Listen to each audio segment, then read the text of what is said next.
इस साल का मानसून सच में ब्रूटल और डिस्ट्रक्टिव साबित हो रहा है। 28 अगस्त को वैष्णो देवी के पास एक भयानक लैंडस्लाइड हुआ। हजारों लोग दर्शन के लिए निकले थे, लेकिन 38 यात्रियों की जिंदगी वहीं रुक गई। सिर्फ कुछ दिन पहले कथुआ में बादल फटा और 7 लोग पानी के साथ बह गए और किश्तवाड़ में क्लाउड बर्स्ट ने पूरे गांव डुबा दिया। 65 लोग मौत के घरे उतर गए। हिमाचल प्रदेश में इस मानसून ने अब तक 310 से ज्यादा लोगों की जान ले ली। जम्मू कश्मीर के दोदा में एक और क्लाउड बर्स्ट ने इलाके का कनेक्शन तोड़ दिया और उधमपुर में लैंडस्लाइड ने जम्मू श्रीनगर हाईवे बंद कर दिया। इसी दौरान जम्मू के अंदर कावी नदी ब्रिज कोलैप्स हो गया जब गाड़ियां उस पर चल ही रही थी। पंजाब भी 40 साल के सबसे बड़े फ्लड का सामना कर रहा है। 3 लाख एकड़ खेती तबाह, हजारों लोग अपने घर छोड़ने पर मजबूर। यह सब इंसिडेंट जो कभी रेयर माना जाता था, अब हर साल रिपीट हो रहा है। पर दोस्तों, ये सब देखने के बाद भी क्या हम समझ पा रहे हैं कि हम अपने जमीन के खिलाफ एक साइलेंट वॉर लड़ रहे हैं? नमस्कार, मैं हूं सुप्रीत कुलकर्णी और आप देख रहे हैं इंडिया अनप्लग्ड। आज हम समझेंगे क्या ये सिर्फ क्लाइमेट चेंज है या फिर हमारे अपने डेवलपमेंट चॉइसेस हिमालयस और सिटीज को डिजास्टर जोन बना रहे हैं। इस मानसून के विजुअल्स दिल दहला देने वाले हैं। हिमाचल प्रदेश में बियास नदी का फ्लो इतना पावरफुल था कि लगा जैसे नेचर खुद हमें वार्निंग दे रही हो कि माउंटेन्स और रिवर्स के नेचुरल बैलेंस को डिस्टर्ब करने का प्राइस हमेशा हेवी होता है। देखिए, एक मल्टी स्टोरीड होटल और उसके नीचे की दुकानें, सब कुछ अपने साथ बहा दिया। हाईवेज, चाहे 1 लेन हो, 2 लेन हो या 4 लेन, बियास नदी ने किसी को नहीं छोड़ा। जो सड़कें कभी जिंदगी के राही थी, अब टूटकर मौत के गड्ढे बन चुकी है। आंकड़े भी काफी डरावने हैं। सिर्फ हिमाचल प्रदेश में इस मानसून के दौरान 77 फ्लैश फ्लड्स, 41 क्लाउड बर्स्ट और 81 लैंडस्लाइड्स हुए। उत्तराखंड भी पीछे नहीं था। वहां खीर गंगा क्लाउड बर्स्ट ने पूरा एरिया को तबाह कर दिया। ऐसा लगता है जैसे नदियां अपने असली रास्ते वापस लेने की कोशिश कर रही हैं। वही रास्ते जिनके ऊपर हमने hotels, roads, hydro power projects और घर बना लिए हैं। और दोस्तों, ये सिर्फ हिमालयस की कहानी नहीं है। पंजाब में बाखरा डैम, पौंग डैम और रंजीत सागर डैम तीनों ने डेंजर मार्क क्रॉस कर दिया और फोर्स्ड रिलीज करना पड़ा। इतना ज्यादा पानी एक साथ छोड़ा गया कि पूरे के पूरे इलाके डूब गए और अभी भी फोरकास्ट है कि आने वाले हफ्तों में और ज्यादा बारिश हो सकती है। वैसे फ्लड्स के डिटेल इंपैक्ट पर हमने अलग वीडियो बनाया है जिसमें समझाया है कि इंडिया बार बार इतने डेवस्टेटिंग फ्लड्स का सामना क्यों करते हैं। अगर मिस किया हो तो जरूर चेक करिएगा। और पंजाब के पैरेलल गुरुग्राम का एग्जाम्पल देखिए, एक ऐसा शहर जिसे हम इंडिया का कॉर्पोरेट हब कहते हैं।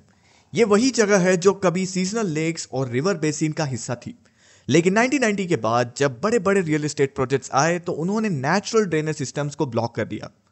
आज वहां के 100 करोड़ के लग्जरी अपार्टमेंट्स भी ड्रेन वाटर में डूब जाते हैं। मतलब डिजास्टर सिर्फ पहाड़ों तक लिमिटेड नहीं, बल्कि प्लेन्स और मेट्रो सिटीज में भी हम खुद बना रहे हैं। हर साल एक ही कहानी दोबारा लिखी जा रही है। रास्ते बह जाते हैं, गांव मिट जाते हैं, लैंडस्लाइड शहरों को दबा देते हैं और हम फिर भी हैरान होते हैं। लेकिन सवाल यह है, क्या यह सिर्फ प्रकृति का प्रकोप है या हमने अपनी ही जिंदगी को खतरा में डाल दिया है? सबसे पहले, क्लाइमेट चेंज एक हकीकत है। गर्म हवा ज्यादा मॉइस्चर रोकती है, जिससे बारिश और तेज होती है। मेल्टिंग ग्लेशियर से नदियों का फ्लो अनस्टेबल हो गया है और जब दुनिया 2050 तक नेट जीरो की बात कर रही है, इंडिया का टारगेट अभी भी 2070 है। इसको वर्ल्ड वाइड क्रिटिसाइज किया गया, पर हां, इसके पीछे वेस्टर्न कंट्रीज की हिपोक्रेसी और उनके पास्ट कार्बन एमिशन की जिम्मेदारी भी है। लेकिन दोस्तों, सिर्फ क्लाइमेट चेंज से यह तबाही नहीं समझाई जा सकती। यह कहानी आधी प्रकृति की है और आधी इंसानों के हाथों बनाई हुई है। 4 धाम हाईवे प्रोजेक्ट का एक एग्जाम्पल ले लो।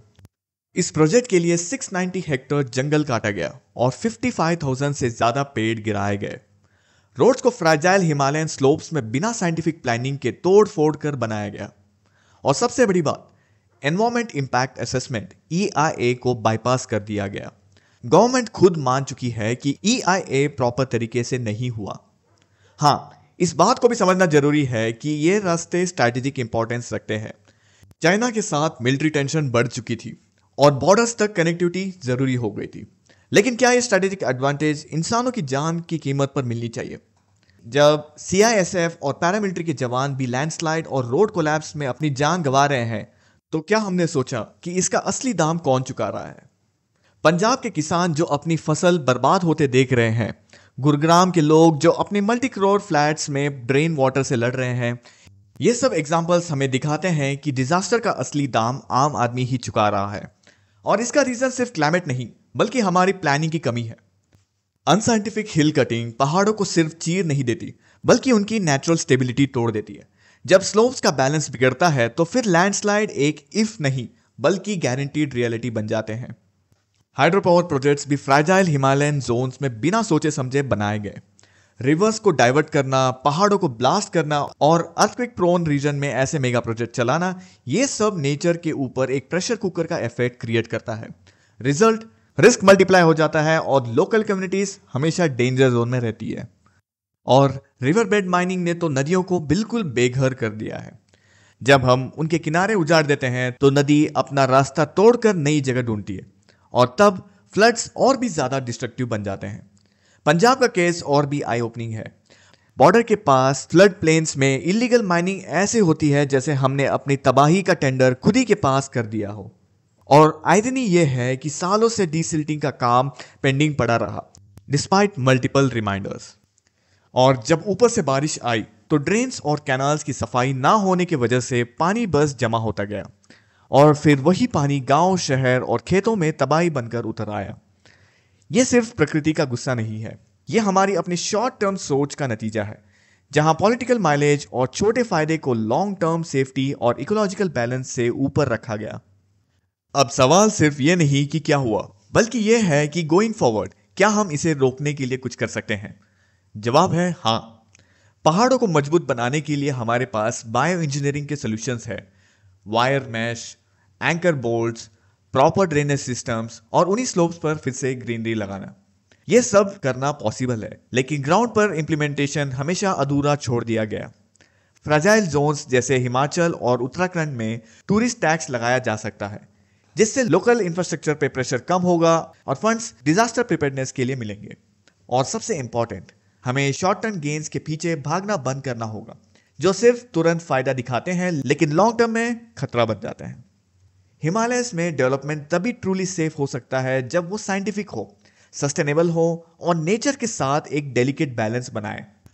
क्योंकि एनवायरनमेंट को जितना हम ओवर पुश करेंगे, उतनी ही फियर्सली नदियां अपना रास्ता तोड़ेगी, पहाड़ अपनी जमीन वापस मांगेंगे और उस दिन इंसान के हाथों में सिर्फ तबाही के विजुअल्स और दिल में गहरा अफसोस रह जाएगा।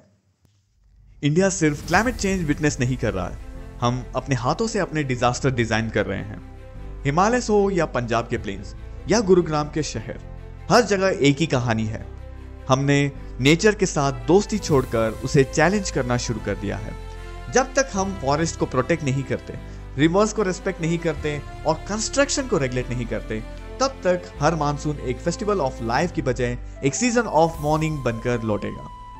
अगर आप भी मानते हो कि इंडिया को शॉर्ट टर्म फायदे के बजाय लॉन्ग टर्म विजन की जरूरत है, तो इस वीडियो को लाइक करो, दोस्तों के साथ शेयर करो और सब्सक्राइब करो इंडिया अनप्लग्ड को। जय हिंद।